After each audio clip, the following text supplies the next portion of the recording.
प्रेम मेरा प्रभु मेरी आराधना तेरे लिए प्रभु तेरे लिए। हृदय कमलं मध्ये निर्विशेष निरीहं हरिहर विधिवेद्यं योगी विध्यानगम्यं जन्म मरणं भित्ति भ्रंशचित स्वरूपं सकल भुवनं द्विज ब्रह्म चैतन्यानुकूलम्। जीवन सर्वस्व पिता मोर परमाराध्या श्री श्री लक्ष्मीमा परम पूज्यपाद प्रभुपाद श्री श्री बरदांगरा तुलचरण रे कोटि कोटि प्रणाम।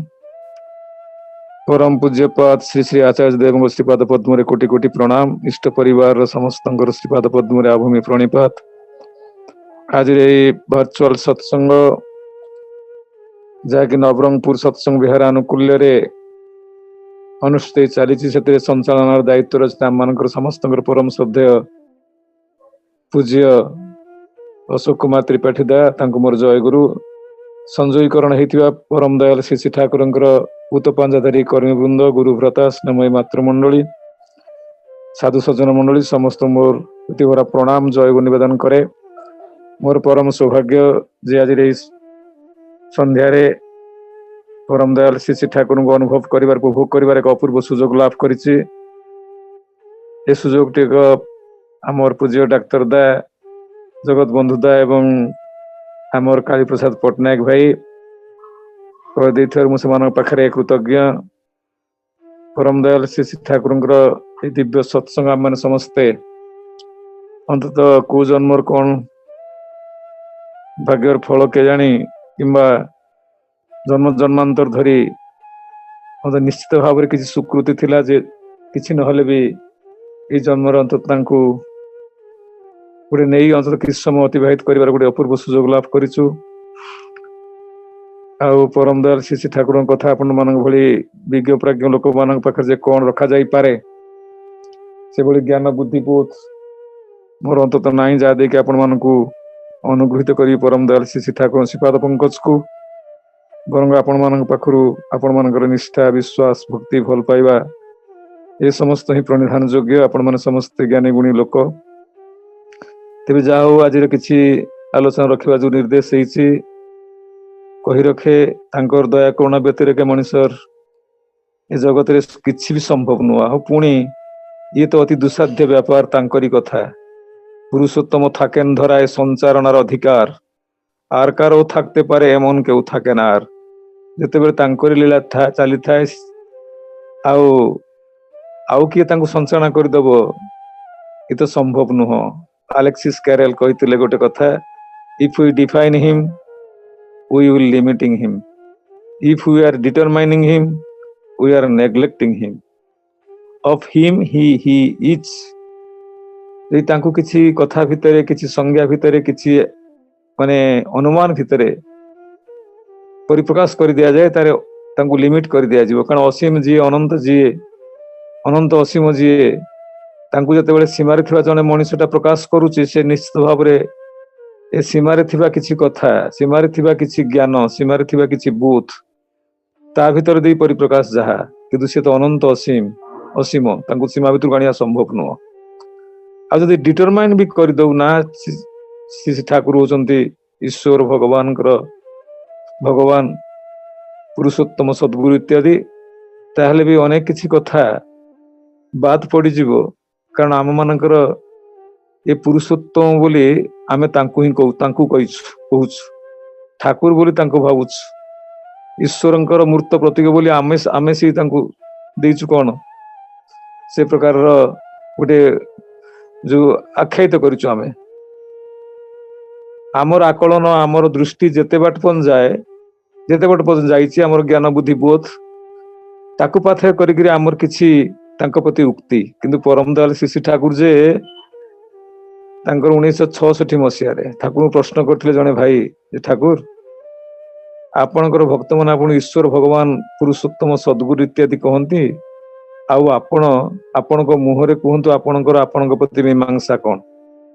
परम दयाल श्री श्री ठाकुर से जो कथाटी कहते वास्तविक सेटा से दिन प्रासंगिक होता आज प्रासंगिक आउ रहिबो जावत चंद्रार्के। ठाकुर कहते आमे आमार काछे अनफादमेबल अनफादमेबल मु होछि मो पाखरे अपरिमेय मु होछि मो पाखरे अज्ञात। जेतेबेले सी तांको पाखरे ଅଜ୍ଞାତା ଓ ଅପରିମେୟ, ଆଉ ଏ ଜଗତରେ କିଏ ଜ୍ଞାନୀ ଅଛି ତାଙ୍କୁ ଜାଣିପାରି ପ୍ରକାଶ କରିବ ନାଇଁ? କିଏ তোমারে জানতে পারে তুমি না জানালে তারে, বেদ বেদান্ত পায় না অন্ত, ঘুরি মরে পলে পলে। ଅତଏବ ତାଙ୍କୁ ଯୋଉ କଥା କହୁଥିଲି ଟିକେ ଆଗରୁ, ଯେ ଆମେ ତାଙ୍କୁ ପରିପ୍ରକାଶ କରିବା, ମଣିଷ ଯାହାକୁ ଭଲ ପାଏ ନା ତା କଥା ଭାବିବାକୁ ଭଲ ଲାଗେ, କହିବାକୁ ଭଲ ଲାଗେ, ଶୁଣିବାକୁ ଭଲ ଲାଗେ ଏବଂ ସେଇ ଅନୁକୂଳରେ କିଛି କରିବା ପାଇଁ ଭଲ ଲାଗେ। ଏଇ ଦାୟରେ ଆମମାନଙ୍କର ଯାହା କିଛି ପରମ ଦୟାଲ ଶ୍ରୀ ଠାକୁର ନେଇ ଜୀବନ ଚର୍ଚ୍ଚା। ଆଉ ଆଜି ଶ୍ରୀ ଠାକୁର ଏମିତି କିଛି କଥାର ଅବତାରଣା କରିନାହାନ୍ତି ଯାହା ଅନ୍ତତଃ ମଣିଷ ଜୀବନ ପାଇଁ ପ୍ରାସଙ୍ଗିକ ନୁହେଁ ବା ପ୍ରୟୋଜନ ନୁହଁ। କାରଣ ଠାକୁର ସେଥିପାଇଁ କଥା କହିନାହାନ୍ତି, ଯେଉଁ ବାଦରେ ହୁଅ ତୁ ବାଦୀ ଜୀବନ ବାଦୀ ଅସଲ, ତୁ ଏଇ ଜୀବନଟାକୁ କରିବୁ କାଏମ, ଚାଲ ଚଷି ସବୁ ଜୀବନ ଭଇ। କାଏମ କରିବୁ ମାନେ ଜୀବନଟାକୁ କରିବୁ କାଏମ, କାଏମ ମାନେ ସଫଳତା ଲାଭ କରିବା, ଜୀବନରେ ସଫଳତା ଲାଭ କରିବା, ସକ୍ସେସଫୁଲ ହବା, ଏଇଟା ଗୋଟେ ଚାଲ ଚଷି ସବୁ ଜୀବନ ଭଇ। ଏ ଜୀବନର ଚଲା ପଥରେ ଯାହା କିଛି ଆସିବ ସେ ସମସ୍ତକୁ ଚଷି ଚାଲିବା ପାଇଁ ଠାକୁର କହୁଛନ୍ତି, କଲ୍ଟିଭେଟ କରିବା ପାଇଁ କହୁଛନ୍ତି। ଆଉ ଏ କଲ୍ଟିଭେଟ କରିବା ପାଇଁ ହେଲେ ଜୀବନରେ କିନ୍ତୁ କଲ୍ଟିଭେସନର ଯାହା procedures we must have to follow it, ନହେଲେ ହବନି। ଆଉ ଶ୍ରୀ ଠାକୁର ମଣିଷକୁ ବହୁ କଥା ତ ଠାକୁର ଜୀବନକୁ କେନ୍ଦ୍ର କରି ଜୀବନର ପରିଭାଷାଟା ସ୍ପଷ୍ଟ କରି ଦେଇଛନ୍ତି। ଆଉ ତାରି ଭିତରେ ଶିକ୍ଷାର କଥା, ଆଇ ଯୋଉ ବିଷୟବସ୍ତୁ ଅଛି ଶିକ୍ଷା ବୋଲି ଆମର କାଳୀପ୍ରସାଦ ଭାଇ କହୁଥିଲେ, ଆଜି ଏକ ପବିତ୍ର ଦିନ, ବସନ୍ତ ପଞ୍ଚମୀ, ସରସ୍ୱତୀ ମା ବାଗଦେବୀଙ୍କର ଆଜି ପୂଜା ଅର୍ଚ୍ଚନା ସାରା ଆର୍ଯ୍ୟାବର୍ତ ଭାରତ ବର୍ଷରେ ବିଭିନ୍ନ ସ୍ଥାନରେ ବିଭିନ୍ନ ପ୍ରକାରର ଆୟୋଜନ ଆଜି ଭିତରେ ଦେଇକରି ଅନ୍ତତଃ ପରିପାଳନ ହେଇ ଚାଲିଛି। ଆଉ ସେଇ ବିଦ୍ୟାଦାତ୍ରୀ ବାଗଦେବୀଙ୍କର ଅନ୍ତତଃ ଆଜି ଯୋଉ ପୂଜା, ସେଇ ଅବସରରେ ଆମମାନଙ୍କର ଏଇ ସତ୍ସଙ୍ଗ। এই ପ୍ରସଙ୍ଗ ଗୋଟେ ଛୋଟିଆ କଥା ମୋର ମନେ ପଡେ, ନ କହିଲେ ଭଲ ଲାଗୁନାହିଁ। କଥାଟା ହଉଛି ଏଇଆ, ସେଦିନ ଆପଣମାନେ ସବୁ ଜାଣିଛନ୍ତି ଯେ କୋଟି ବ୍ରହ୍ମା ଯହିଁ ଯୋଡଇ ହାତ, କୋଟି ବିଷ୍ଣୁ ଯହିଁ ନୁଆଇ ମାଥ, କୋଟି ଶିବ ଯହିଁ କରଇ ଧ୍ୟାନ, କୋଟି ନାରଦ ଯହିଁ ପଢେ ପୁରାଣ, କୋଟି ସରସ୍ୱତୀ ଯହିଁ ଧରଇ ଗାନ, କୋଟି ଯକ୍ଷ ନର କିନ୍ନର ଗଣେ ନଆଇ, রাধা স্বামী দায়াল আসে যাহা মালিক হই। অতএব শ্রী শ্রী ঠাকুর মানে মা ସରସ୍ୱତୀଙ୍କ ଠାରୁ ଆରମ୍ଭ କରି ବ୍ରହ୍ମା ବିଷ୍ଣୁ ମହେଶ୍ୱରଙ୍କର ଏଇ ଅବସ୍ଥା। ଆଉ ତାରି ଭିତରେ ପୁଣି ଶିକ୍ଷା, ଆଜି ଯୋଉ ବିଷୟବସ୍ତୁ ରଖାଯାଇଛି, ପ୍ରକୃତରେ ମଣିଷଟା ଶିକ୍ଷା କରେ ନା ଏ ମଣିଷ ତ ଗୋଟେ ହେମୋସେପିଆନ, ଗୋଟେ ମଣିଷ ତ ଗୋଟେ ପ୍ରାଣୀ, ଏ ସୃଷ୍ଟିରେ ମଣିଷ ନାମକ ଗୋଟେ ପ୍ରାଣୀ ଆମେ ସମସ୍ତେ। ଆଉ ମଣିଷ ଛଡା ତ ଅନେକ ଜୀବଜନ୍ତୁ ଅନେକ ଅଛନ୍ତି, ଆଉ ସେମାନଙ୍କର ମଧ୍ୟ ସେମାନେ ସବୁ ଶିକ୍ଷା ଆମ ଭଳି କରନ୍ତି ନା ଶିକ୍ଷା ସମ୍ପର୍କରେ ସେମାନେ ବ୍ୟତିବ୍ୟସ୍ତ, ନା ଆମେ ସମସ୍ତେ ହୁଅନ୍ତି? ଦେଖାଯାଏ ସବୁ କଥାରେ ଜୀବନ ଚର୍ଚ୍ଚା ଭିତରେ ଦେଇକରି ମଣିଷଟା କିନ୍ତୁ ତା ଜୀବନରେ ସମସ୍ତ କିଛି କଥାକୁ ସୁରେ ବିନିଯୋଗ କରିବା ପାଇଁ ସେ ଅନ୍ତତଃ ଯେତେ ଭାବରେ ଚେଷ୍ଟିତ, ତଥାକଥିତ ଇତର ପ୍ରାଣୀ ମାନେ ତା ନୁହନ୍ତି। ଆଉ ସେଥିପାଇଁ ମଣିଷ ଭିତରେ ଗୋଟେ ଜ୍ଞାନ ବୋଧ ବିବେକର ସ୍ଫୁରଣ ହୁଏ ବୋଲି ଆମେ ସବୁ ଜାଣିଛୁ। କାରଣ ମଣିଷ ଭିତରେ ତିନିଟା ଗୁଣ ସମାହାର ଘଟିଛି। ଗୋଟେ ତାର ହଉଛି କଣ, ଦୈବ ଭାବ, ଗୋଟେ ପୁରୁଷାକାରର ଭାବ, ଆଉ ଗୋଟେ ହଉଛି ତାର ଜିଜ୍ଞାସୁ ବା ଯୋଉ ମୁମୁକ୍ଷୁତାର ଭାବ। ଏଇ ଭାବକୁ ନେଇକି ଆମେ ସମସ୍ତେ କିନ୍ତୁ ମଣିଷ ହେଇଛୁ। ଆଉ God created man after his own image. ଆଉ ସେ ମଣିଷ କିନ୍ତୁ ଶିକ୍ଷାରେ ମଧ୍ୟ ବାଦ ଯାଇନାହିଁ। ଆଉ ଯୋଉ ଶିକ୍ଷା କଥା ଆମେ ଆଜି ଯୋଉ ଶିକ୍ଷାର ଯୋଉ ବ୍ୟବସ୍ଥା ଦେଖୁଛୁ, ଆଜି ଏଇ ଶିକ୍ଷା ଗୋଟେ କିନ୍ତୁ ପରିବର୍ତ୍ତନର ଅବସ୍ଥା ଧାରଣ କରି ଆଜି ଜାଗାରେ ପହଞ୍ଚି, ଗୋଟେ ଇଭଲ୍ୟୁସନ ହେଇଛି, ଗୋଟେ ପରିବର୍ତ୍ତନ ହେଇଛି, ବିବର୍ତ୍ତନବାଦ ଶିକ୍ଷା ଆସି ଜାଗାରେ ପହଞ୍ଚିଛି। ଆଉ ଏ ଶିକ୍ଷାକୁ ନେଇ ଯୋଉ ଆମମାନଙ୍କ ଭିତରେ ଯୋଉ ପ୍ରକାର ମାନସିକତା, ଯୋଉ ପ୍ରକାରର ମାନେ ଅନୁଭବ ଅନୁଭୂତି, ସେଥିରୁ ବୁଝାଯାଏନି ଯେ ପ୍ରକୃତରେ ଶିକ୍ଷା ତାର ମୂଲ୍ୟବୋଧକୁ ରକ୍ଷା କରି ପାରିଛି କି ନାହିଁ। ଆଉ ଏଇ ସମୟରେ କଥା ଆସେ ଯେ ଏଜୁକେସନଟା ଆମର ଗୋଟେ କଣ, ଯୋଉ କଥା କୁହାଯାଏ, ମାନେ ଦାର୍ଶନିକ ମାନେ ସାଇକାଟ୍ରିକ ମାନେ ବହୁ କଥା ତ କହିଛନ୍ତି। ଏଜୁକେସନଟା ଆଉ ଗୋଟେ କିଛି ନୁହଁ, ଶିକ୍ଷା ଆଉ କିଛି ନୁହଁ। ମଣିଷ ଏଜୁକେସନଟା ହଉଛି, ଆମେ ଯେତେବେଳେ ଦାର୍ଶନିକ ମାନେ କହନ୍ତି ବା ସାଇକାଟ୍ରିକ ମାନେ କହନ୍ତି ବା ଯୋଉମାନେ ଶିକ୍ଷାବିତ ମାନେ କହନ୍ତି, ସେମାନେ କହନ୍ତି କଣ, ଏଇଟା ଗୋଟେ act of teaching the knowledge to the others or the act of receiving. ଶିକ୍ଷା କିଛି ଅଧ୍ୟାପନା କରିବା ଆଉ ଏଟା ଅଧ୍ୟୟନ କରିବା, ଏଇ ଦିଟା କଥା ଭିତରେ ଏ ଜ୍ଞାନଟା ମଣିଷ ଭିତରେ ଆସେ। ଜଣେ ଜ୍ଞାନ ପ୍ରଦାନ କରେ ଆଉ ଜଣେ ଜ୍ଞାନକୁ ଆହରଣ କରେ। କିନ୍ତୁ ଆଉ କେତେବେଳେ କୁହାଯାଏ ଏଇଟା ଗୋଟେ ଏଜୁକେସନ ଗୋଟେ ୱେ, ଏଇଟା ଗୋଟେ ରାସ୍ତା ଯାହା ଭିତରେ ଦେଇକି ମଣିଷ ଭିତରେ କଣ କରାଯାଏ, କିଛି ଜ୍ଞାନ, କିଛି କିଛି ମାନେ ସ୍କିଲ, ମାନେ ଯୋଉଟା କହୁଛୁ ଆମେ କଣ, କିଛି ଦକ୍ଷତା, ଆଉ ଗୋଟେ ହଉଛି ତାର ମାନେ ଲର୍ଣ୍ଣିଂ, ଜାଣିବା, ଏ ସମସ୍ତ କଥାକୁ ଆମେ ଦଉ ବୋଲି। କିନ୍ତୁ ପ୍ରକୃତରେ ଏଜୁକେସନ ଠାକୁରଙ୍କ ଭାଷାରେ ଠାକୁର କିନ୍ତୁ ସେଇ ସାଇକାଟ୍ରି ମାନଙ୍କର ସବୁ କଥାକୁ ସ୍ୱୀକାର ମାନେ ଅସ୍ୱୀକାର ନ କଲେ ମଧ୍ୟ ପ୍ରାଧାନ୍ୟ କିନ୍ତୁ ଠାକୁର କହୁଛନ୍ତି education is to preserve the child's natural faculties for happiness perception and discovery. କଥାଟା ଚିନ୍ତା କରି ଦେଖିବା ଆମେ, ବାସ୍ତବିକ ଭାବରେ ଶିକ୍ଷାଟା କଣ କରେ ନା ଗୋଟେ ଛୁଆ ପିଲା ଭିତରେ, ଶିକ୍ଷା ତ ସମସ୍ତଙ୍କ ପାଇଁ ଅଛି, ଶିକ୍ଷା ଭିତରେ କଣ ହୁଏ, ନ୍ୟାଚୁରାଲ ଫ୍ୟାକଲ୍ଟିଜ, ଅର୍ଥାତ ଯାହା ପ୍ରାକୃତିକ ଭାବରେ ଯାହା ମାନେ ଫ୍ୟାକଲ୍ଟିଜ ଅଛି, ଯୋଉ ସମ୍ଭାବନା ଅଛି, ଯୋଉ ଯୋଉଟା କୁହାଯାଉଛି କଣ, ତା ଭିତରେ ଯୋଉ ପ୍ରକାରର ମାନେ ସହଜାତ ଗୁଣ ଗୁଡାକ ଅଛି, ସେଇ ଗୁଣ ଗୁଡାକୁ ସ୍ଫୁରଣ କରି, ସେଇ ଗୁଣ ଗୁଡାକୁ ମାନେ କଣ ଯାହା କରାଯାଏ ପ୍ରକାଶିତ କରିକିରି ତାକୁ ତାକୁ ହାପିନେସ ଭିତରେ ରଖିବା ପାଇଁ, ତାକୁ ସୁଖ ଶାନ୍ତି ଆନନ୍ଦ ଦେବା ପାଇଁ। କିନ୍ତୁ ବାସ୍ତବିକ ସେ ଶିକ୍ଷାଟା ପରମ ଦୟାଲ ଶ୍ରୀ ଠାକୁର କହୁଛନ୍ତି, ଏ ଶିକ୍ଷା ଯୋଉ ତୁମେ ଶିକ୍ଷା ଚିତ୍କାର କରୁଛ, ଏ ଠାକୁର ଆପଣ ସମ୍ବିତି ବହିରେ ଗୋଟେ ଠାକୁର ବାଣୀ କହିଛନ୍ତି ଯେ ଶିକ୍ଷାର ପ୍ରାଣ ହିଁ ହେଉଛି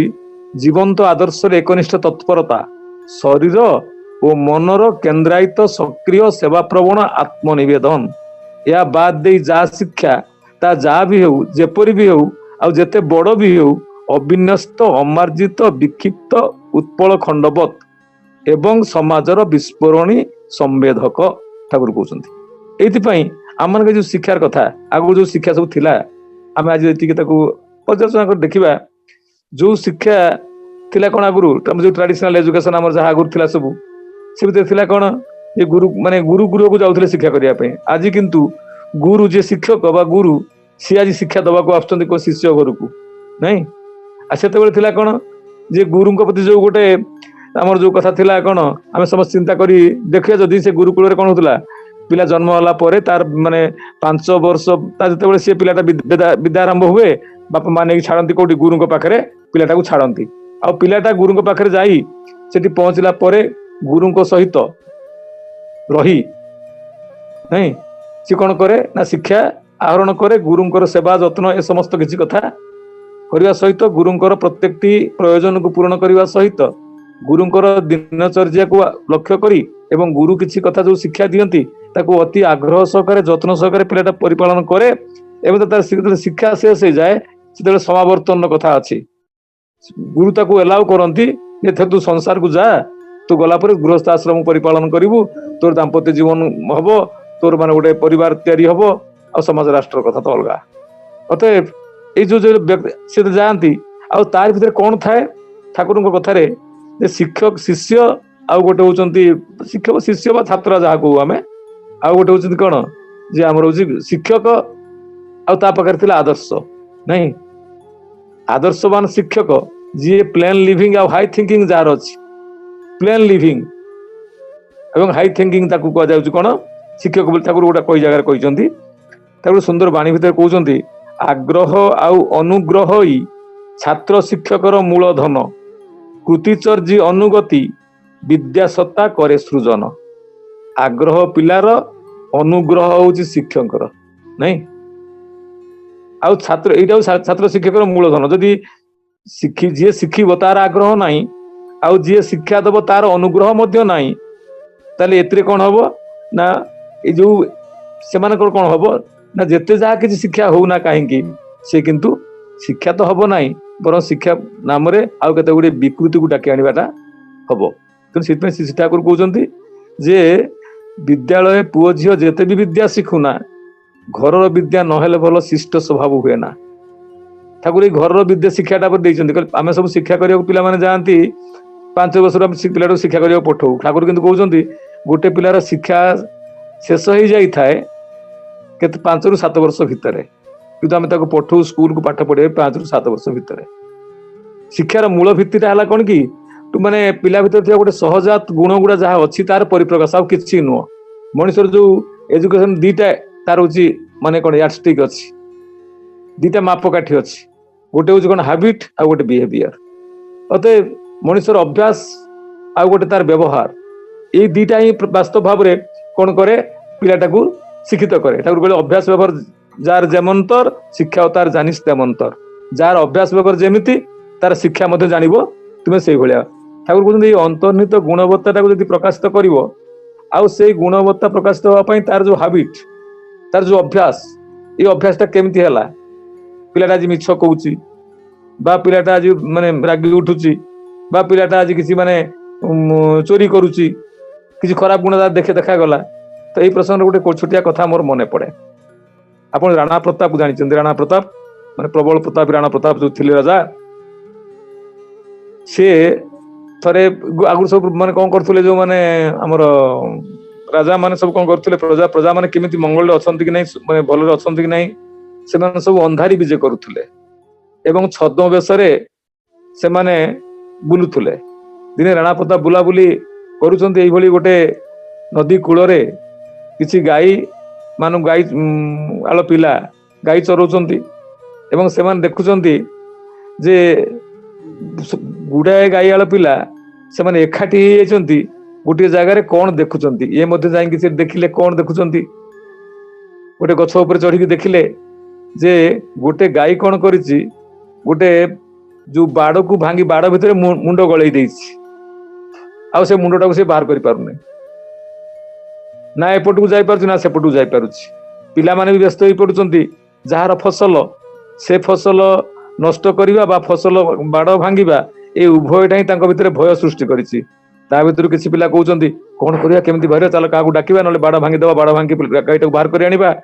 ଆଉ ଯୋଉ ସେ ସବୁ ପିଲା ବିଭିନ୍ନ ପ୍ରକାରର ସବୁ ଆଇଡିଆ ଦଉଛନ୍ତି। ତାରି ଭିତରେ ଗୋଟେ ପିଲା କହୁଛି, ଗାଈ ବେକଟା କାଟିଦିଅ, ବେକଟା ହାଣିଦିଅ, ହାଣିଦେଲା ପରେ ମୁଣ୍ଡଟା ପଡିଯିବ, ଆମେ ଗଳିକି ଯାଇ ସେ ମୁଣ୍ଡଟାକୁ ବାହାର କରିକି ଆଣି ପକେଇଦବା, ଏଣେ ଗାଈଟାକୁ ଏପଟେ ନେଇ ଫୋପାଡ଼ି ଦବା। ଯା ଶୁଣିକି ଆଶ୍ଚର୍ଯ୍ୟ ହେଲେ, ଗୋଟେ ଗାଈ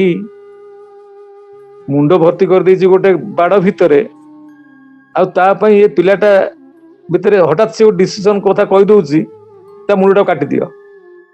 ଏଟା କାହିଁକି ହେଲା? ତାଙ୍କ ଭିତରେ ଗୋଟେ ଭାବାନ୍ତର ସୃଷ୍ଟି ହେଲା। କୌଣସି ପିଲା ତ ଏମିତି କଥା କହିନାହାନ୍ତି, ଇଏ କାହିଁକି କହିଲା? ଯାଇକି ପହଞ୍ଚିଲେ, ମନ୍ତ୍ରୀଙ୍କୁ କହିଲେ ଏମିତି ଘଟଣା କାହିଁକି ହେଇଛି, ଆଉ ସେ ପିଲାଟା କିଏ କହିଲା, ତା ଖବର ନିଅ, ଆଉ ସେ ପିଲାଟାର ଯେ କୋଉଠି ଜନ୍ମ, ତା ବାପା କିଏ, ମା କିଏ, ସବୁ ଜିନିଷ ଖବର ନିଅ। ଯାହା ହଉ ଲାଗିଗଲେ ଗୁପ୍ତଚର ଗଣ, ଜାଣିଗଲେ ଏଇ ପିଲାଟା, ତା ବାପା କିଏ, ତା ବାପା ତ ନାହାନ୍ତି, ତା ମା ଥାଏ। ଏବଂ ତା ମାକୁ ପଚାରିଲେ ଯେ ରାଜାଙ୍କର ଲୋକ ତ କଥା ରହିବନି, ରାଜାଙ୍କ ପାଖରେ ଏମିତି କଥା ହେଇଛି, ଆଚ୍ଛା କୁହ ତ ତୁମ ପିଲାଟା କୋଉଠି ଜନ୍ମ ହେଇଥିଲା, କେବେ ଜନ୍ମ ହେଇଥିଲା, କଣ କେମିତି ଜନ୍ମ ହେଇଥିଲା? ନା ତା ବାପା ଚାଲିଗଲେ, ମୁଁ କଣ କରୁଥିଲି ନା ଜଣେ ଜମିଦାରଙ୍କ ଘରେ କରୁଥିଲି, ରୋଷେଇବାସ କରେ, ତାଙ୍କର ସବୁ କାମ କରେ। ସେଦିନ ମୁଁ ମାନେ ଯୋଉ ଦିନ ପିଲା ଜନ୍ମ ହେଇଥିଲା, ଏ ପିଲା ଜନ୍ମଟାର ପୂର୍ବ କଥା ମନଲା, ପିଲା ଜନ୍ମ କେମିତି ପେଟରେ ରହିଲା। ଯାଉ କଥାଟା ମୁଁ ବଢଉନି, ସେଟା ମୋର ଉଦ୍ଦେଶ୍ୟ ନୁହଁ, ଖାଲି କହି ରଖେ ଏତିକି। ବହୁ ପ୍ରକାରର ଦେଖାଗଲା ପରେ ଦେଖାଗଲା, ସେ ମାଟା ଯୋଉଦିନ ଋତୁ ସ୍ନାନ କରିଥିଲା ଏବଂ ତାର ପରବର୍ତ୍ତୀ ଅବସ୍ଥାରେ ପିଲାଟା ରହିଥିଲା, ସେତିକି ବେଳେ ସେ କିନ୍ତୁ ଋତୁ ସ୍ନାନ କରିକି ଛାତ ଉପରେ, ମାଲିକଙ୍କର ଛାତ ଉପରେ ଯାଇକି ତା ମାନେ କେଶ ଶୁକଉଥିଲା। ସେଇ ସମୟରେ ଗୋଟେ ଗାଈକି ଗୋଟେ କଂସେଇ ବିଚର ଗୋଟେ ତାକୁ ହାଣୁଛି, ଗାଈ ହାଣିକିରି ସେ ତାର କଣ କରୁଛି, ତାର ହଣା ଯାଉଛି, ଗୋଟେ ଗାଈକି ହାଣୁଛି ସିଏ। ଆଉ ସେଟା ଭାବିକିରି ୟା ଭିତରେ ଯେ ପଶୁ ହତ୍ୟା ଯୋଉ ଭାବ ସୃଷ୍ଟି ହେଇଥିଲା, ସେଇ ଭାବ ନେଇକି ସେଦିନ ହୁଏତ ସିଏ ରହିଛି, ଆଉ ସେଇ ଭାବରେ ସିଏ ସ୍ୱାମୀ ସହିତ ମିଳିତ ହେଇଛି ଏବଂ ସେ ସନ୍ତାନଟା ସେଇଭଳି ହେଇଛି। ଅତଏବ ମଣିଷ ଜନ୍ମ ସମୟରୁ ଅନେକ ଗୁଡେ ତାର ବାର୍ଥ ଇନଷ୍ଟିଙ୍କ୍ଟ ଭାବରେ, ସହଜାତ ଗୁଣ ଭାବରେ, ମାନେ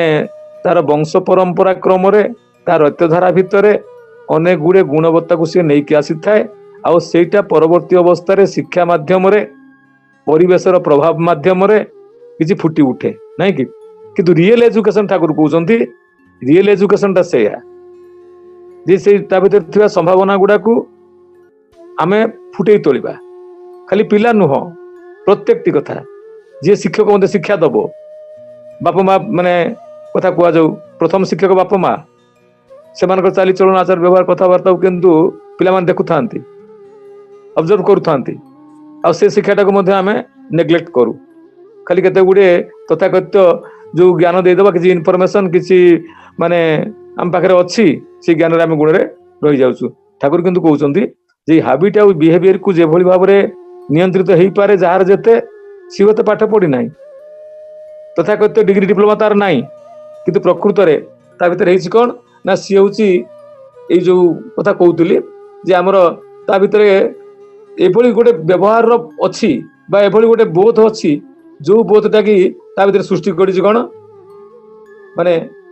ମଣିଷ ପଣିଆ ସୃଷ୍ଟି କରିଛି ନ୍ୟାଚୁରାଲ ଫ୍ୟାକଲ୍ଟି ଯାହା ଅଛି ତାକୁ ସେ ପରିସ୍ଫୁରଣ କରିଛି ତାକୁ ସେ କହୁଛନ୍ତି ଲେଖାପଢାରେ ଦକ୍ଷ ହେଲେ ଶିକ୍ଷା ତାକୁ କୁହେ ନା ଅଭ୍ୟାସ ବ୍ୟବହାର ସହଜ ଜ୍ଞାନ ନହେଲେ ଶିକ୍ଷା ହୁଏ ନା ନାଇଁ ଆଉ ଯାହା କଥା କହୁଛନ୍ତି ଅନେକ ତ ଠାକୁର ଶିକ୍ଷା ବିଧାନରେ ବହୁ କଥା ଠାକୁର କହିଛନ୍ତି ଅନୁସୂତି ମଧ୍ୟ ବହୁତ ବାଣୀ ଠାକୁର ଦେଇଛନ୍ତି ଠାକୁରଙ୍କ ଯୋଉ ଶିକ୍ଷା ପଦ୍ଧତି ଯାହା ଆମର ଆଲୋଚନାର ଅନ୍ତତଃ ଆଜି ସେ ଶିକ୍ଷା ବ୍ୟବସ୍ଥାକୁ କିଏ କେତେ ଗ୍ରହଣ କରିଛି ଆମେ ତାକୁ ବୁଝୁନା ଶିକ୍ଷା ପ୍ରତି ବର୍ଷ ଆପଣ ଦେଖୁଥିବେ ଏଇ ଶିକ୍ଷାର ଯୋଉ ଅଛି ଆପଣଙ୍କର କଣ ସିଷ୍ଟମଟା ଏଜୁକେସନ ସିଷ୍ଟମଟା କେତେ ଚେଞ୍ଜ ହଉଛି 10ମ କ୍ଲାସ ପର୍ଯ୍ୟନ୍ତ ମାଟ୍ରିକ 11 ପର୍ଯ୍ୟନ୍ତ ମାଟ୍ରିକ ନାଇଁ 12 ପର୍ଯ୍ୟନ୍ତ ମାଟ୍ରିକ କେତେ କଥା କେତେ ସିଲାବସ କେତେ କଥା କିନ୍ତୁ ଏଗୁଡା ଯେ ଶିକ୍ଷାର ବାସ୍ତବ କଥା ନୁହଁ ଏଟାକୁ କିନ୍ତୁ କେହି ଗ୍ରହଣ କରିନାହାନ୍ତି ତାପରେ ପିଲାଟା ଶିଖିଲୁ ଯେ ତୁଇ କେତେ ନା କିଛି ବୋଧରେ କିଛି ଫୁଟିଲାନି ଶ୍ରୁତିର ବଳଦ ହେଲୁ ହିଁ ଖାଲି ମୁଠାଏ ବି ଭାତ ଜୁଟିଲା ନାହିଁ କାରଣ ଆମେ କେତେ ବହୁ କଥା ଶିଖିଗଲେ ମାନେ ଆଜି ପିଲା ଶିକ୍ଷା କରିକିରି ଧୂଳିକଣାରୁ ଆରମ୍ଭ କରିକି ଗ୍ରହ ନକ୍ଷତ୍ର ପର୍ଯ୍ୟନ୍ତ କେତେ ଜାଗାରେ ଆଜି ସେ ରିସର୍ଚ୍ଚ କରି କେତେ ବଡ ହେଇଯାଉଛି କିନ୍ତୁ ବାପା ମାଙ୍କୁ ଭକ୍ତି କରନ୍ତି ସତ କଥା କୁହାଯାଏ ନାଇଁ କେତେ ଗୁଟେ ଯୋଉ ନୋବେଲ କ୍ୟାରେକ୍ଟର୍ସ ଚରିତ୍ରବତ୍ତା ଆଜି ମଣିଷ ପାଖରେ ନାହିଁ ଯାହା ଫଳରେ କଣ ହଉଛି ନା ଯେତେ ଯାହା କିଛି ଶିକ୍ଷା କଲେ ମଧ୍ୟ ଯୋଉ ପରିମାଣରେ ଆଜି ଅନ୍ତତଃ ବସ୍ତୁବାଦୀ ମାନେ ଶିକ୍ଷା ଆଜି ଦୃଢ ହେଇଛି ମଣିଷ କିନ୍ତୁ ସେଇ ଭାବରେ ମଧ୍ୟ ତାର ଚରିତ୍ରବତ୍ତା ଆଜି କିନ୍ତୁ ଡେ ଟୁ ଡେ ତାର ଆଜି ମାନେ ଗୋଟେ କ୍ଷୟ ଘଟିଛି ଆଉ ଠାକୁର ସେଥିପାଇଁ କହୁଛନ୍ତି ଏଇ କ୍ୟାରେକ୍ଟରର ଗୋଟେ ମାନେ ଆମେ ସବୁ କହୁନା ଯେ ମଣିଷ ଭିତରେ ଥିବା ଯୋଉ ଜ୍ଞାନଟା ଆଜି ଗୋଟେ ଆଦର୍ଶ ଶିକ୍ଷକ କୁହନ୍ତୁ ଆଦର୍ଶ ଛାତ୍ର କୁହନ୍ତୁ ଯାହା କିଛି କୁହନ୍ତୁ ସବୁ ଶିକ୍ଷକ ଅଛନ୍ତି ଛାତ୍ର ଅଛନ୍ତି କିନ୍ତୁ ଆଦର୍ଶ ପ୍ରାଣ ତ ତାଙ୍କ ଭିତରେ ନାହିଁ ଜଣେ ଶିକ୍ଷକ ପାଖରେ ଯାହା ଯାହା ଗୁଣ ଗୁଡାକ ରହିଲେ ଶିକ୍ଷକ ହବାକୁ ହୁଏ ଆଦର୍ଶ ଶିକ୍ଷକ ହବାକୁ ହୁଏ ତା କିନ୍ତୁ ନାହିଁ ଆଜି ଯିଏ ବାପା ମା ଆମେ ହେଇଛୁ ପିତାମାତାଙ୍କ ଯାହା ଆଦର୍ଶ ସେଟା ଆମ ପାଖରେ ନାହିଁ ସବୁ ଜାଗାରେ ଆଜି ଆମେ ଗୋଟେ ଏଇ ଯୋଉ ଆଇଡିଆଲିଜିମଟାକୁ ଏଇ ଆଦର୍ଶବାଦଟାକୁ ଆମେ ହରେଇ ଦେଇଛୁ ଆଉ ସେ ଆଦର୍ଶବାଦକୁ ପୁନଃସ୍ଥାପନ କରିବାର ଥିଲା ପରମ ଦୟାଲ ଶ୍ରୀ ଠାକୁର ଏକମାତ୍ର ଉଦ୍ଦେଶ୍ୟ ସେ ଶିକ୍ଷା କଥାରେ ହଉ କୃଷି କଥାରେ ହଉ ଶିଳ୍ପ କଥାରେ ହଉ ସବୁ ଜାଗାରେ କିନ୍ତୁ ଠାକୁର କହୁଛନ୍ତି ଏଇ ଆଦର୍ଶବତ୍ତାଟାକୁ ମଣିଷ ଭିତରେ ପୁନରୁତ୍ଥାପିତ କରି ମଣିଷକୁ ପୁଣି ଥରେ ତିଆରି କରିଯିବ ଏଇଟା ହଉଛି ମୋ ଶିକ୍ଷାର ଠାକୁର ଯୋଉ କହିଥିବା ଶିକ୍ଷାର ଏଇଟା କିନ୍ତୁ ମୂଳ କଥା ଆଉ ଆଦର୍ଶ କହିବାକୁ ହେଲେ ଯୋଉ ଜାଗାରେ କିନ୍ତୁ ଗୋଟେ ହାପି କମ୍ବିନେସନ ଘଟିଛି ଠାକୁର କହିଲେ where there is happy combination of character conduct ଆଉ knowledge ଯୋଉଠି ମଣିଷର କ୍ୟାରେକ୍ଟରଟା ଚରିତ୍ରଟା ଆଉ ତାର କଣ୍ଡକ୍ଟଟା ସ୍ୱାଭାବିକ ଚରିତ୍ରଟା ନାଇଁ ଅଭ୍ୟାସ ନେଇକି ଯୋଉ ଚରିତ୍ରଟା ଆଉ କଣ୍ଡକ୍ଟ ବ୍ୟବହାରିକ ଚରିତ୍ର ଯୋଉଟା କହୁଥିଲି କଣ୍ଡକ୍ଟ ଆଉ ନଲେଜ ମାନେ ଠାକୁର କହୁଛନ୍ତି ନଲେଜଟା କେବଳ ନୁହଁ ଜ୍ଞାନ ନୁହଁ ବରଂ ଏଟା ପ୍ରଜ୍ଞା ଦରକାର ୱିଜଡମ ଦରକାର ବହୁ ଜ୍ଞାନ ଅଛି କିନ୍ତୁ ଗୋଟେ ଅତି ସାଧାରଣ କଥା ବାପା ମାଙ୍କଠୁ ଆମେ ଜନ୍ମ ହେଇଛୁ ବହୁ ଡିଗ୍ରୀ ଡିପ୍ଲୋମା ହେଇଛି କିନ୍ତୁ ବାପା ମାଙ୍କ ପାଖରେ ଟିକେ ପ୍ରଣାମ କରିବାକୁ ଆମକୁ କୁଣ୍ଠା ବହୁତ ଲାଗେ ଏଇଟା କଣ କୁହାଯାଇପାରେ ମୋ ଭିତରେ ବାସ୍ତବିକ ଏ ଜ୍ଞାନ ଗୋଟେ ଖାଲି କେବଳ ତଥାକଥିତ କିଛି ମାନେ ଜଡ ବିଜ୍ଞତା ଛଡା ଆଉ କିଛି ନୁହଁ ଠାକୁର କହୁଛନ୍ତି ଅତଏବ ମୋର ଜୀବନରେ ଅନ୍ତତଃ ଆମେ ଆସିବ କଣ ଏଇ ଶିକ୍ଷାଟା ସେତିକିବେଳେ ରୂପ ନବ ଯେତେବେଳେ ମୋର ବାସ୍ତବ ବୋଧ ଆଉ ବାସ୍ତବ କର୍ମ ଭିତରକୁ ଆସିଥିବ ନହେଲେ କିନ୍ତୁ ହବ ନାହିଁ କିନ୍ତୁ ଠାକୁର କହିଲେ ଏଇଟା କିନ୍ତୁ ପ୍ରଥମ ଠାକୁର କହନ୍ତି ପ୍ରଥମ ଶିକ୍ଷକ ହେଲା ପ୍ରଥମ ଶିକ୍ଷକ ହଉଛି ମା ତାକୁ କହିଲେ ମାତୃଭକ୍ତି ଅଟୁଟ ଯତ ଶିକ୍ଷା ଆଉ ତାର ଜାନିସ ତତ ନାଇଁ ଏପଟେ କହୁଛନ୍ତି କଣ ଝୋଙ୍କ ନା ବୁଝେ ଶିକ୍ଷା ଦେଲେ ପଦେ ପଦେ କୁଫଲ ମିଳେ କିଏ ଦବ ଶିକ୍ଷା ବାପା ଶିକ୍ଷା ଦବା ଆମେ ଆମମାନଙ୍କର ଚଳନ ଚରିତ୍ର ପିଲାର ଶିକ୍ଷାର କଥା ଠାକୁର ପିଲାଟା କଣ ହବ ନ ହବ ତା ନିର୍ଭର କରିଛି ପିଲାଟାର ଆଇ ମାନେ ମାଙ୍କର ମା ଯିଏ ସିଏ ଯୋଉଦିନ ସନ୍ତାନ ଉତ୍ପାଦନ କରିବା ପାଇଁ ଯୋଗ୍ୟ ହେଇ ଉଠିଲା ଅତଏବ ଯୋଉଦିନ ଆଇଟା ତାର ମ୍ୟାଚୁରିଟି ପାଇଲା କଥା ଚିନ୍ତା କରୁଥିବେ ସେଇଦିନ ପାଖରୁ ଏ ପିଲାଟା କଣ ହବ ତା ଅନେକଟା ନିର୍ଣ୍ଣୟ ହେଇଯାଇଛି ନାଇଁ ପିଲାର ମାତୃଗର୍ଭରେ ଠାକୁର କହୁଛନ୍ତି 30% ମାନେ କଣ ଶିକ୍ଷା ହେଇଯାଇଥାଏ ଜନ୍ମ ନେବାର 5ରୁ 7 ବର୍ଷ ଭିତରେ କମ୍ପ୍ଲିଟ ଶିକ୍ଷା ତାର ହେଇଯାଏ ତାହେଲେ ଭିତରେ କଣ କଥା ଅଛି ପିଲା କିନ୍ତୁ ଗ୍ରହଣ କରେ ଆମେ ଦେଖୁ ତାକୁ ଯେ ଆମ ମାନଙ୍କର ଯୋଉମାନେ ଶିକ୍ଷକ आम शिक्षा आम मानकर किंतु से आदर्श प्रवणता नहीं। से बापा हुंतु माँ हुंतु तथाकथित परिवार परिजन हो एमाने काहारी भितर आमर गोटे आदर्श प्रवणता नहीं जहाँ फल कि जोटा इंपैक्ट करिवो पिला भितर नहीं। से ठाकुर कहउछंती मैं विद्यालय पुओ झियो जेते भी विद्या शिखुना घर विद्या नहेले किंतु शिष्ट स्वभाव हुए ना। ठाकुर कहउछंती विद्यार आदिम लक्षण जानिस अमृत के खुजे पावा ऐश्वर्य ज्ञान विभव आदि यही पथे ते बुड़िए नेवा कुड़िए नेवा नहीं। अतएव आम जो मैंने शिक्षा दबा खाली आम डिग्री डिप्लोमा सी डॉक्टरेट सी पीएचडी सी आहरी कौन कौन बोली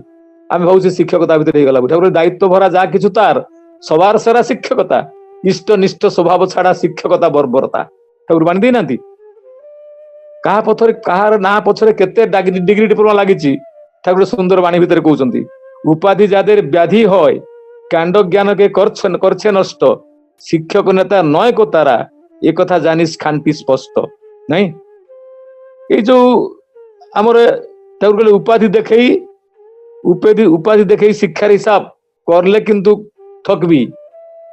उपाधि देखिकी जदि आमे कौन करू ना कार देखु कौन जो एते केते डिग्री डिप्लोमा अच्छी सेते बड़ शिक्षक सी एते बड़ कथा तार उपाधि देखई शिक्षार हिसाब करते गेले ही ठकबी अभ्यास व्यवहार झोंके विद्या नईले बेबुझा थाकबी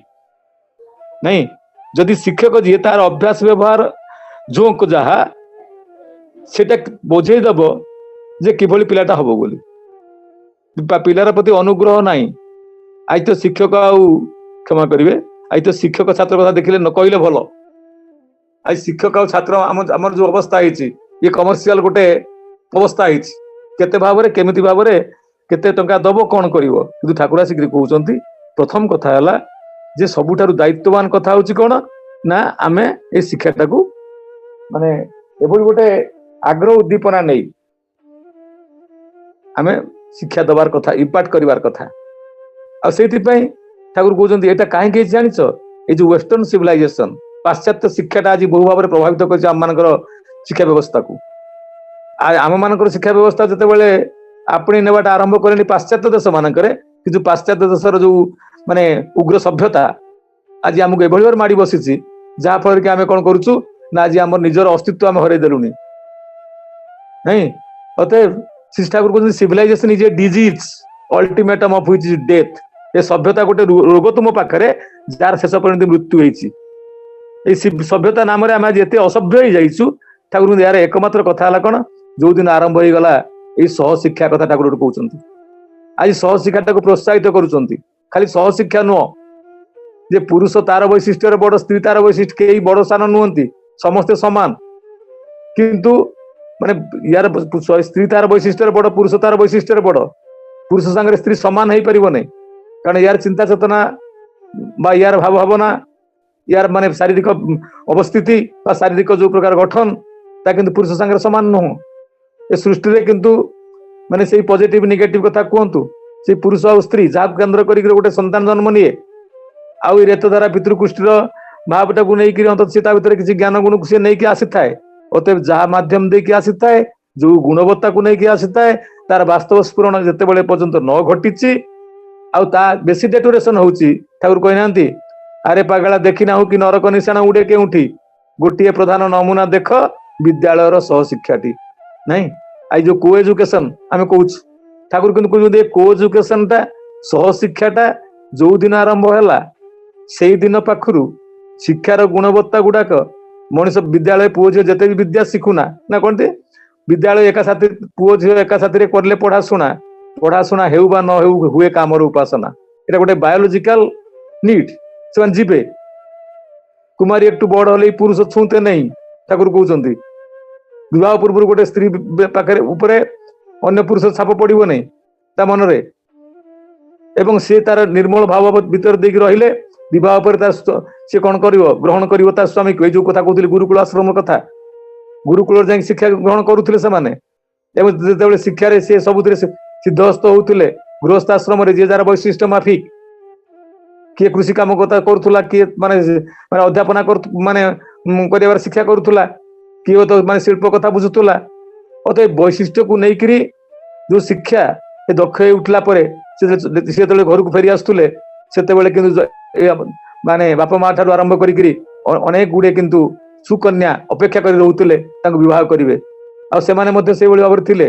परपुरुष छाप पड़ नाला से सर्वोत्त भाव ग्रहण कर से पुरुष को आर भर भल पिला जन्म होता नहीं ये भल जो जन्म होता से भल पिला जन्म भर देकर सामान्य प्रकार नर्चर देले से बहु ज्ञान गुण अधिकारी हो उठिबो जे खराबटा जन्म नहीं खराब पिला जन्म नहीं ता भीतर भल गुण आशा करा जाई पारे नहीं एई माँ पेटू जन्म नहीं कौन देवता एई माँ पेटू जन्म नहीं राक्षस ठाकुर किंतु कहउचंदी को माँ पेटर देवता आसे सुंदर बाणी भीतर कहउचंदी वैशिष्ट उद्दाम जहि अबाध आदान उद्बुद्ध आदर्शन अति स्त्री पुरुष एक ही रति इष्ट उद्बोधने करे उभय आत्मदान ए परिस्थल मूर्त हुंती भगवान आमर नीतिपते होई आगुआन जोटी वैशिष्टता उद्दाम होईची जोटी वैशिष्ट संपूर्ण भाव माने रक्षा हेई आमे एक आदर्शर माने पदपीठ तले स्वामी स्त्री उभय मिलित हुंती स्व स्व वैशिष्ट माने दृढ़ रही से मान भर किंतु आशा कर सुसंतान नहले किंतु नुह आ से वैशिष्ट आसब कौटू आज विवाह पूर्व बहु भाव आज लिभिन्न कथा आसला अनेक अनेक कथा आप जानते समस्ते मोर कहवा कथा हूँ ठाकुर जो कथा गुड़िक आम निकट रखिंट वास्तव भाव जदि आप्लाय आम करू जीवन रे नहीं ताले किंतु हम कौन ना आम एत आम जीवन व्यक्तिक्रम चलन आसबन ठाकुर सुंदर बाणी भर कहते अरे पागला बुझी ना कि नरक निशाण उड़े केउठी गोटे प्रधान नमूना देख विद्यालय सहशिक्षाटी व्यतिक्रम संक्रमणी बीज रोपण हुए जोठारे लक्ष्य कर कथा व्यतिक्रम संक्रमणी बीज रोपण हुए जोठारे समाज परिवार देशटा सबू जाए जार नमर पथरे यही को एजुकेशन कौन हुए ना जीवन व्यतिक्रम चलन संक्रमण बीजटा मंजीटा रोपण होता है आज कहतु आप देखा सरकार को बहादुर को को एजुकेशन करवा नहीं बोली कहीं शुणवे ठाकुर कहते को एजुकेशन इज नथिंग बट ए पाइथोनिक माने इन्फेक्शन ऑफ मोरल डेटोरिएशन एटा गोटे पाइथोनिक इन्फेक्शन एटा गोटे रोगग्रस्त संक्रमण अवस्था जहाँ मनुष्यर मोराल डेटोरिएशन करे ये मानसिक अवक्षय को आने मनुष्य ज्ञान समृद्ध हुए तार मानसिकतार तार बोधरे तार विवेक ये सबुतरे किंतु आते ये तार संक्रमण बीज होता आम से कौन करूँ से प्रोत्साहित करूँ कौ दिग दे शिक्षा व्यवस्था दृढ़ हो उठिब आउ द्वितीय कथा जो कहते थार कहले ये वैशिष्ट हरा शिक्षा ये वैशिष्ट जो दिन मनुष्य हरईदेला आई पैसा थे पुओ को आप जहाँ चाहिए पढ़े दे पारे आज पुओ को सब कर दे पारे किंतु कौन जानते ठाकुर सुंदर बाणी भर कहते वैशिष्ट को नाकच करी हेलु केते विद्यावान शिखिबा को जाहि साजिलु थुंटा जन्म छापटी करिलु म्लाम प्रकृत रे बहु शिक्षा अच्छी ए शिक्षा हमको ना संस्कृत कर दे पारे ठाकुर कहते बोलछि आगे एखनो बोली ऐतिह्य प्रथा संस्कार तार माने बेदित शिक्षा गांधी कृष्टि तपा है अपार अर्थात जो शिक्षा आमर ऐतिह्य आमर प्रथा और संस्कार गोटे मान्यता दिए ताही वास्तव शिक्षा और ताही वास्तव आमर व्यक्तित्व वास्तव स्फुरण ठाकुर कहते निष्ठा अनुगत्य कृति कथा काजे संगति चर्या व्यवहार निष्पादने हय व्यक्तित्व उद्गति आज ना निष्ठा अच्छी ना अनुगत्य अच्छी ना करिवार गोटे आवेग अच्छी को शिक्षा मुझे दब अतएव ये वैशिष्ट हरा शिक्षा यही आपणकर आम जो सहशिक्षा तथा कथित पिता माता जो शिक्षा से शिक्षा गुड़ा किंतु आज आम प्रति दृष्टि नहीं तथा कथित कि जड़ विज्ञानता नहीं आम चलिया चिंता कर जहा फल कि ये शिक्षा इन चली बहु शिक्षार कथा होगा किंतु कहीं शिक्षित हो पार ना वास्तव ज्ञान रे बोध रे विवेक रे जो कथा कहते ए क्यारेक्टर कंडक्ट और नॉलेज वास्तव तार गोटे सुसमन्वय घटु न ठाकुर से कहते तुम ये बोध टाकू तुम सजाड़ी नियो नहले कौन बोध आसे कौटू ना मनुष्यर भावना भीतर को आसे जो दिन मनुष्य चिंता करे वास्तव भाव में मो पिलाटा माने बड़ डिग्री डिप्लोमा न लागू कि मो पुओटा मनीष हो पुओरे मनीष हो ठाकुर गोटे जगह कहते पुओरे मनीष हो मनीष हवा दरकार आ से मनीष पणियाटा किंतु केवल संभव एकमात्र जने जीवन रे आदर्श दरकार जे जीवन सामग्रिकता को जानी खाली शिक्षा नुह खाली खाली कौन सी गोटे माने पर्टिकुलर माने सब्जेक्ट नुह जीवन सब क्षेत्र रे जहाँ विधान मानिबा पड़ो आमको ठाकुर कहले बाँचते हले बाँचार बाद विधान मेने तुम्हें चलते हबे नईले बांचन बाँचबे ना किंतु নিছক যাহার নামেই যাবে। তো যাও অন্তত পরম দয়াল শ্ରୀ ଶ୍ରୀ ଠାକୁର ଜୀବନ ଦିଶାରୀ ଆମର ଆମ ପାଖରେ ଅଛନ୍ତି। କିଏ କଣ ବୁଝୁ ବା ନ ବୁଝୁ, କିଏ କଣ କରୁ ବା ନ କରୁ, ଏଇ ଠାକୁର ଦୀକ୍ଷା ନିଏ ଶିକ୍ଷା ଧର। ଶିକ୍ଷା କରିବାର ପୂର୍ବରୁ ଦୀକ୍ଷାର କଥାଟା ଅଛି। ଦକ୍ଷ ହେଇ ଉଠିବାର ଗୋଟେ ଦକ୍ଷ ହେଇ ଉଠିବାର ପାଇଁ ଏମ୍ ଆଣ୍ଡ ଅବଜେକ୍ଟ ଯୋଉଟା ଦକ୍ଷ ହବାର ଯୋଉ ଗୁଣ ଗୁଡା ଦକ୍ଷ ହବା ପାଇଁ ଅନ୍ତତଃ ଗୋଟେ ଏକ ଆଦର୍ଶକୁ ଆମ ଜୀବନରେ ଦରକାର, ଲିଭିଂ ଆଇଡିଆଲ ଦରକାର। ଆଉ ସେଇ ଲିଭିଂ ଆଇଡିଆଲ ହଉଛନ୍ତି ସିଏ ଯିଏ ତାଙ୍କର କରିବା ଏବଂ ତାଙ୍କର କହିବା, ତାଙ୍କର ଆଚାର ଆଚରଣ ସବୁ ଗୁଡେ କିନ୍ତୁ ଆମମାନଙ୍କ ପ୍ରାସଙ୍ଗିକ। ବିବେକାନନ୍ଦ ସେ କଥା କହିନଥିଲେ, ଆଇଡିଆଲ ସିଏ where there is happy combinations of character, conduct ଆଉ knowledge। ଠାକୁରଙ୍କର କହୁଛନ୍ତି ସେଇଥିପାଇଁ ତୁମେ କିନ୍ତୁ ଚରିତ୍ରଟା ହଉଛି ଯୋଉ ଆମେ କହୁନା ଚରିତ୍ର ଗୋଟେ ମାନେ ବେଷ୍ଟ ପ୍ରୁଫ ଅଫ କଣ୍ଡକ୍ଟ। ଅନେକ ଅନେକ କଥା ସେ ଯାଉନି ମୁଁ। ଯାହା ହଉ ଶିକ୍ଷା ସମ୍ପର୍କରେ ଠାକୁର ବହୁ କଥା ଅଛି। ବାସ୍ତବିକ ଘର ଶିକ୍ଷାଟା ଆରମ୍ଭ କରିବା ଘର ଭିତରୁ, ଆଉ ସେ ଘର ଭିତରୁ ଶିକ୍ଷାଟା ଯେ ପର୍ଯ୍ୟନ୍ତ ନ ହେଇଛି ସେ ପର୍ଯ୍ୟନ୍ତ ଶିକ୍ଷା ନାମରେ ହିଁ ଚାଲିଥିବ। ଯାହା ହଉ ଇଆଡୁ ସିଆଡୁ ଆବୁଲ ତାବୁଲ କରି ମାନସିକ ଟିକେ ସ୍ଥିତି ବି ଠିକ ନଥିଲା। ତେବେ ଯାହା ହଉ ଭୁଲ ଭ୍ରାନ୍ତି କହିଥାଏ କ୍ଷମା କରିବେ। ଆଜି ପୂଜ୍ୟ ଆମ ଡାକ୍ତର ଦା ସତ୍ସଙ୍ଗ ଦେଇଛନ୍ତି, ଆଉ ଅନ୍ୟ ଭାଇ ମଧ୍ୟ ସତ୍ସଙ୍ଗ ଦେଇଛନ୍ତି, ଯୋଉ ଉଦ୍ଦେଶ୍ୟରେ ସେମାନେ ସତ୍ସଙ୍ଗ ଭୋଗ ପ୍ରଦାନ କରିଛନ୍ତି। ସେମାନଙ୍କର ବହୁ ସାର୍ବିକ ମଙ୍ଗଳ କଲ୍ୟାଣ କରନ୍ତୁ। ଏବଂ ଆମମାନେ ସମସ୍ତ ଯୋଉମାନେ ପରମ ଦୟାଲ ଶ୍ରୀ ଠାକୁର ଶ୍ରୀପାଦ ପଙ୍କଜରେ ଯୋଉ ଯୁକ୍ତ ହେଇ ଅନ୍ତତଃ ଏଇ ସତ୍ସଙ୍ଗ ଆମେ ଅନୁଭବ କରୁଛୁ, ତା ସମସ୍ତଙ୍କ ଶାନ୍ତି ସ୍ୱସ୍ତି ସୁଦୀର୍ଘ ଜୀବନ କାମନା କରେ ବିଶ୍ୱ ବିଭୁଙ୍କର ଶ୍ରୀପାଦ ପଦ୍ମରେ। ଏବଂ ଆମ ଭିତରେ ସେ ଆବେଗ ସୃଷ୍ଟି ହଉ, ପ୍ରଭୁ ତୁମକୁ ଜୀବନ ନେଇ ଚାଲୁ, ତୁମର କଥାଟା ମୋ ଜୀବନରେ କିନ୍ତୁ ଧ୍ୟେୟ ପ୍ରେୟ ହଉ, ଶ୍ରେୟ ବି ହଉ, ଏତିକି ଆମର ଲକ୍ଷ୍ୟ। ଜୟ ଗୁରୁ।